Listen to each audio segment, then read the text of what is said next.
আসসালামু আলাইকুম, শুভ সকাল। আজকে সকালে মনে হচ্ছে যেন একটু মানে ভেরি স্পেশাল।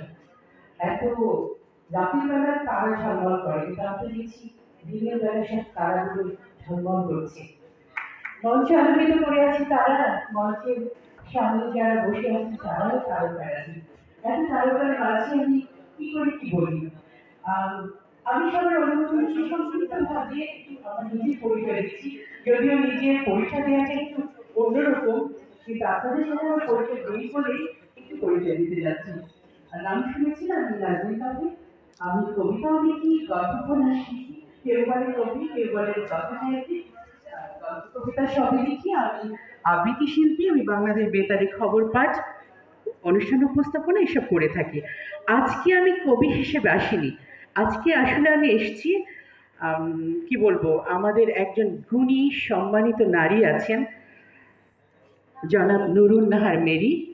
একজন অনেক অনেক বিশাল একজন মহিয়সী নারী, সবাই হয়তো আমরা চিনি না, আবার কেউ আমরা চিনি। উনি থাকেন প্রবাসে, আমেরিকা জীবনযাপন করছেন। ওনার প্রতিনিধি হিসেবে আমরা এখানে এসেছি তিনজন, ওনার হাজব্যান্ড। আমরা একটা ফাউন্ডেশন করি, এই ফাউন্ডেশনের প্রতিষ্ঠাতাই হচ্ছেন তিনি, জনাব নুরুন নাহার মেরি। ওনার হাজব্যান্ড আমাদের পৃষ্ঠপোষক, আমাদের উপদেষ্টা জনাব আব্দুস সুবহান সাহেব এসছেন। এসছেন আমাদের জাগরণী ফাউন্ডেশনের এক্সিকিউটিভ ডিরেক্টর জনাব নূর মোহাম্মদ চৌধুরী, এবং আমি কো চেয়ারম্যান হিসেবে আছি জাগরণী ফাউন্ডেশনের। এসছি আমি নাজনীন তবে।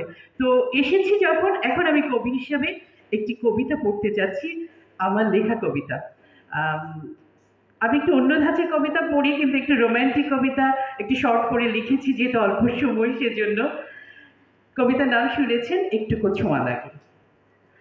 আচ্ছা, পাশাপাশি হাঁটতে গিয়ে ধরো হোঁচট খেয়ে পড়তে গেলাম, অমনি হাতটি টেনে ধরবে তো।